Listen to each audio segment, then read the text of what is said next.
Halloween is my favorite time of year. I love the decorations, the costumes, and of course, the candy.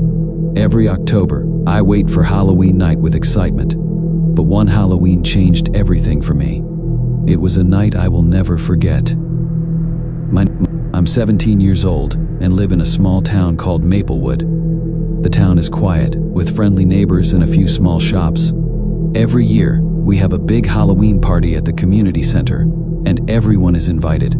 It's a chance for kids to dress up, play games, and get lots of candy. But that year, something strange happened at the party that would haunt me for the rest of my life.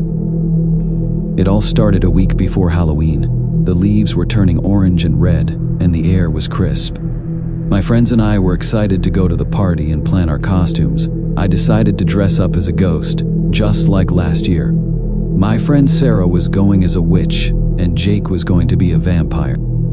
On the night of the party, the sky was clear, and a full moon lit up the streets. I arrived at the community center with my friends, and it was packed with kids running around, laughing and playing games. There were decorations everywhere, fake spiders, cobwebs, and jack-o'-lanterns with glowing faces. The smell of popcorn and candy filled the air, making me even more excited. As the night went on, we played games, won prizes, and ate way too much candy. But around 9 p.m., something strange happened. The lights flickered, and a loud bang echoed through the room. Everyone stopped what they were doing, looking around in confusion. "Probably just the old wiring," said Mr. Johnson, the community center manager, trying to calm everyone down. "Let's keep the party going."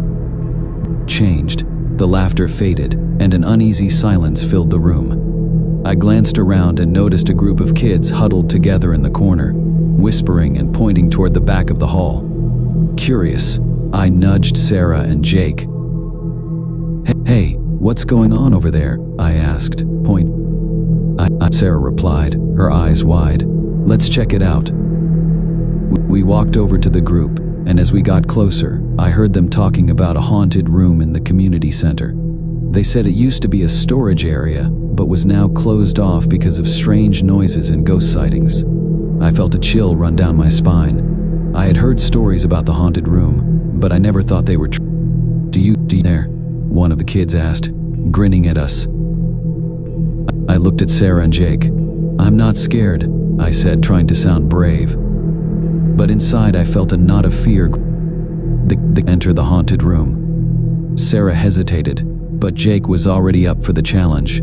"Let's do it," he said, his eyes shining with excitement. I nodded. "Okay, let's go." The three of us made our way to the back of the hall, where a door stood slightly ajar. The sign above it read, "Staff only." I pushed the door open, and a wave of cold air rushed out, sending shivers down my spine. Inside, the room was dark and dusty. Old boxes were stacked in the corners, and cobwebs hung from the ceiling. I shined my flashlight around the room, revealing old chairs and broken furniture. There was something eerie about the place. We stepped further in, and the door creaked behind us as it swung shut. Suddenly, a loud crash came from the other side of the room. We jumped, and I felt my heart race. "Did you hear that?" Sarah whispered, her voice trembling. Yeah," I replied, trying to sound calm. "It's probably just a rat or something." But as I said that, I couldn't shake the feeling that we were not alone. The air felt heavy, and the shadows seemed to move. "Let's get out of here," Sarah said, her voice shaking. But before we could turn back, we heard a soft, eerie laugh echoing through the room. My stomach dropped. It wasn't just any laugh. It was a child's laugh, high-pitched and chill. Fear written on our faces. "We need to leave," Jake said, backing away toward the door. Just as we turned, the door slammed shut, trapping us inside. I pushed against it, but it wouldn't budge. Panic set in as I banged on the door, shouting for help. "Help, Duck!" I yelled, my voice echoing in the empty room. The laugh grew louder, ringing in our ears. Then suddenly, the lights flickered back on, illuminating the room. In the corner stood a figure, a little girl, wearing a tattered white dress, her hair long and dark, covering her face. I felt a chill run through me. "Who are you?" I asked. my voice barely above a whisper. The girl lifted her head, revealing pale skin and hollow eyes that seemed to stare right through me. "I live here," she said softly. "I don't want you to leave." My heart raced. I turned to look at Sarah and Jake, who looked equally terrified. "Please, let us go," I pleaded, my voice shaking. The girl took a step forward, her expression unreadable. "You're not supposed to be here," she said, her voice echoing in my mind. "You're not invited." Lights flickered again, and the room grew dark. I felt a cold breeze rush past me, and I stumbled back. Then, the girl was gone. "Where'd Sarah cried, looking around frantically. "I don't know," I shouted, fear gripping my chest. Just then, the door swung open, and we bolted out of the room, running back to the party. We didn't stop until we reached the safety of the brightly lit hall. What? Jake panted, his face pale. I don't know, I replied, still trying to catch, but that was really scary. Our friends, and I tried to shake off the fear, but the atmosphere had changed. The laughter and excitement had faded, replaced by a sense of unease. As the night went on, I couldn't stop thinking about the girl in the haunted room. Who was she? Why was she there? I had so many questions, but I felt too scared to ask anyone. The party began to wind down. People started to leave, and I knew it was time for us to go home. I said goodbye to Sarah and Jake, still feeling shaken by the events of the night. When I got home, I tried to forget about what had happened. I told myself it was just a scary story, that I had let my imagination run wild. But I couldn't shake the feeling that something was wrong. That night, I had trouble sleeping. I kept thinking about the girl in the haunted room. Every time I closed my eyes, I could see her hollow eyes staring at me. It was like she was trying to reach out to me, to tell me something. I drifted off to sleep, but my dreams were filled with darkness and shadows. I saw the girl again, standing at the foot of my bed, her face twisted in sadness. "Help," she whispered, her voice barely audible. I woke up with a start, my heart pounding. I looked around my room, but there was no one there. I told myself it was just a dream and tried to calm down. But the next day at school, things got worse. I couldn't concentrate in class. All I could think about was the girl in the haunted room. During lunch, I confided in Sarah and Jake. I'm thinking about her, I said, my voice low. "I feel like she's trying to tell me something." Maybe we should go back," Jake suggested, looking serious. But deep down, I knew I had to find out more. "Okay, let's do it," I said, my voice steady. That night, we met at the community center again. The air was cold, and the moon hung low in the sky. We approached the door to the haunted room, our hearts racing. "I'm doing this," Sarah said, biting her lip. I replied, feeling a sense of determination. "We need to find out who she is." We pushed the door open, and the cold air rushed out to greet us. The room looked the same as before, dark and dusty, filled with old boxes and shadows. Do you think she'll be here?" Sarah asked, her voice trembling. I hope so," I said, shining my flashlight around the room. Suddenly, the air grew colder, and I could see my breath in front of me. A soft giggle echoed from the shadows, and my heart raced. Is someone there?" I called, trying to sound brave. The giggle grew louder, and then the girl appeared again, standing in the corner. She looked the same as before, pale and hollow-eyed. The crunch of leaves underfoot, and the way the whole town seemed to come alive with spooky decorations and stories. This year, though, things felt different. It was my first Halloween after moving to a new town, and I wasn't sure what to expect. My name is Adam, and I'm 18 years old. My family had recently moved to a small town called Pine Hollow. It was the kind of place where everyone knew each other, and there were stories about old houses, strange disappearances, and of course haunted places. One of the most famous stories was about the old Creek House. It was a large abandoned mansion at the edge of town, hidden deep in the woods. According to the locals, the house had been empty for decades, ever since the family who lived there mysteriously disappeared one Halloween night. The story of Old Creek House was well known around town. The legend said that the family who once lived there, the Millers, had thrown a big Halloween party the night they disappeared. Friends and neighbors had gathered at the house, dressed in costumes, eating and drinking. But as the night went on, something strange happened. One by one, the guests began to vanish. By midnight, the house was completely silent, and when someone came to check on the Millers the next morning, the entire family, along with the guests, was gone. There were no signs of a struggle, no clues about where they had gone, just an empty house. The story had always fascinated me, and as Halloween approached, I couldn't stop thinking about the old Creek house. My friends in town, Matt, Sarah, and Jake, were equally curious, and we started talking about going there on Halloween night. "Are you serious?" Matt asked one afternoon as we sat at a local cafe. "People say that place is cursed." "I don't believe in curses," I replied, though deep down I wasn't so sure. "It's just an old house. There's probably nothing there." Sarah, who had always been the brave one in the group, grinned. "I think it would be fun. Halloween at the most haunted house in town? Sounds perfect."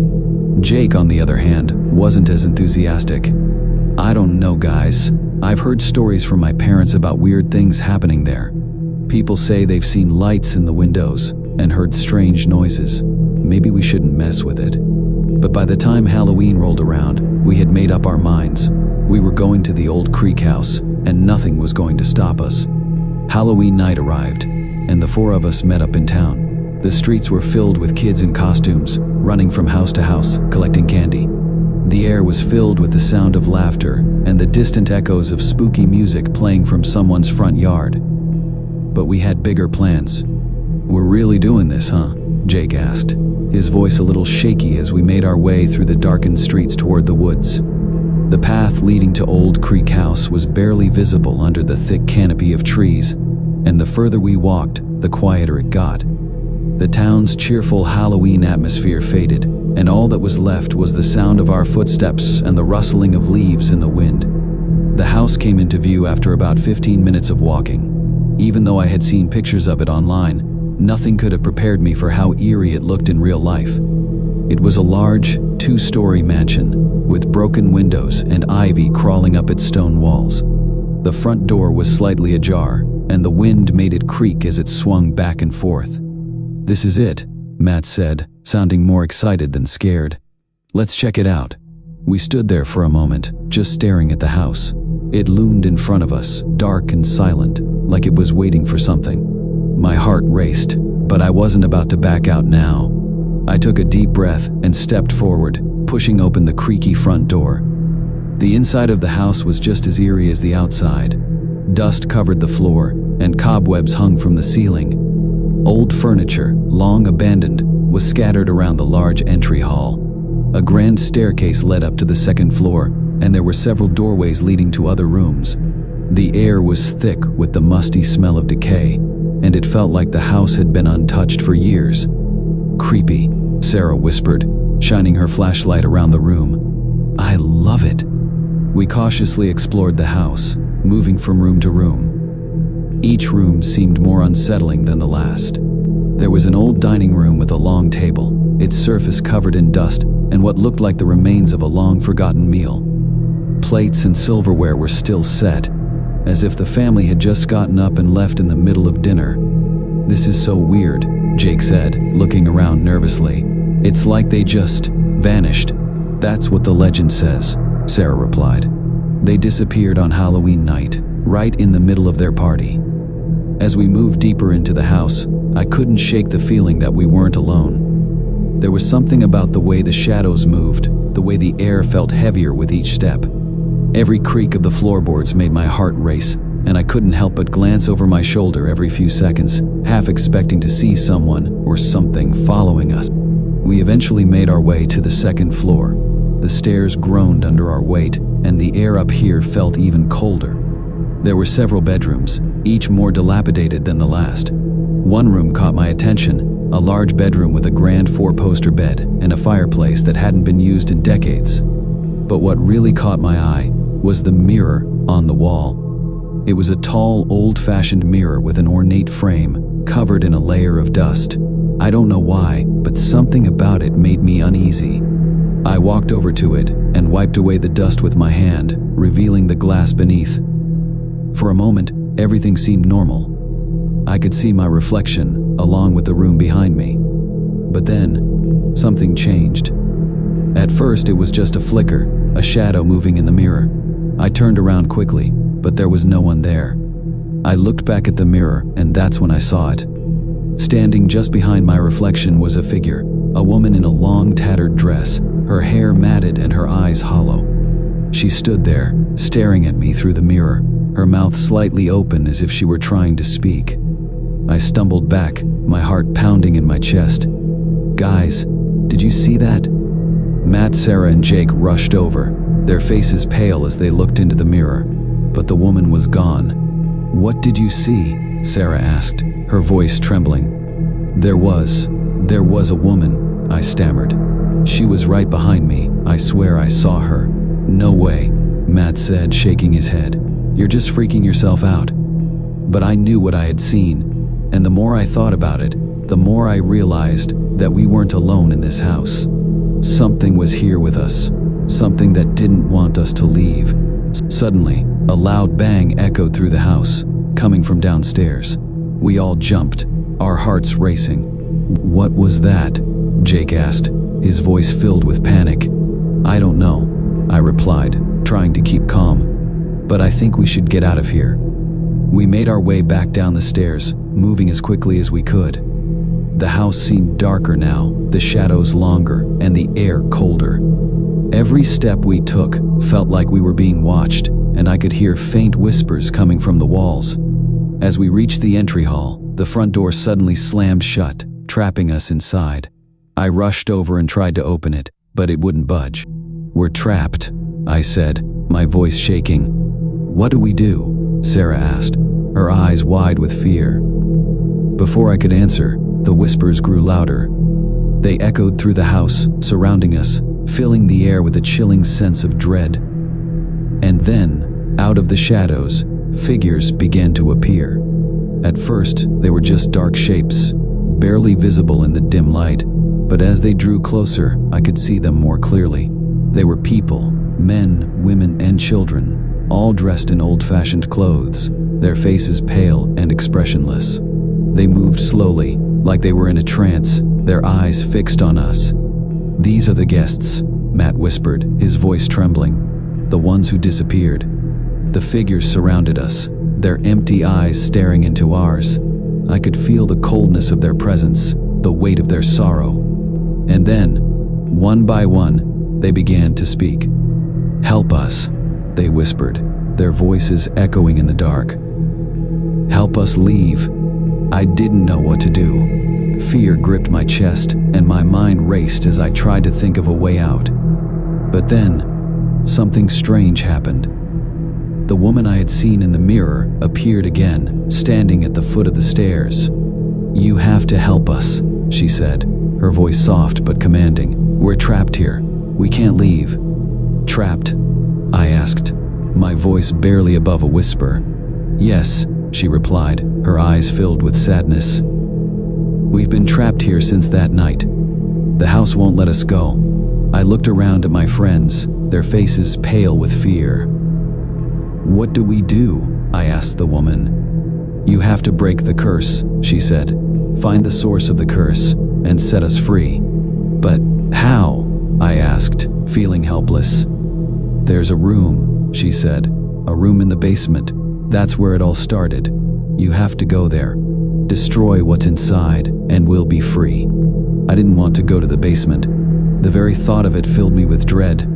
But I knew we didn't have a choice. If we wanted to escape, we had to break the curse. With shaky hands, I opened the door leading to the basement. A set of narrow, creaky stairs descended into the darkness below. The air down there was colder, and the smell of decay was even stronger. We made our way down the stairs, the whispers following us all the way. At the bottom, there was a single door. It was old and worn, the wood cracked and splintered. "This is it," the woman's voice whispered from behind us. "The curse is inside." I took a deep breath and pushed open the door. Inside, The room was small and dark. In the center of the room stood an old wooden chest, its lid slightly open. I hesitated for a moment before walking over to it. When I opened the chest fully, I saw something inside that made my blood run cold. It was a book, an old, leather-bound book with strange symbols carved into its cover. The air around it felt heavy, like the very presence of the book was filled with darkness. "This is the source," the woman said. "Destroy it, and we'll be free." I didn't hesitate. I grabbed the book and threw it into the fireplace that stood against one wall of the room. The flames roared to life, consuming the book in a matter of seconds. As the fire burned, I could feel the weight of the curse lifting. The air grew warmer, and the whispers faded away. We had done it. The curse was broken. As we made our way back upstairs, the house felt different. The shadows were gone, and the air was no longer heavy with fear. The ghosts had disappeared, their souls finally at peace. When we stepped outside, the sun was beginning to rise. Halloween night was over, and the nightmare had ended. We never spoke about what happened at Old Creek House again, but every year, on Halloween, I can't help but think about that night. The night we set the ghosts free. And every year, I wonder if they're truly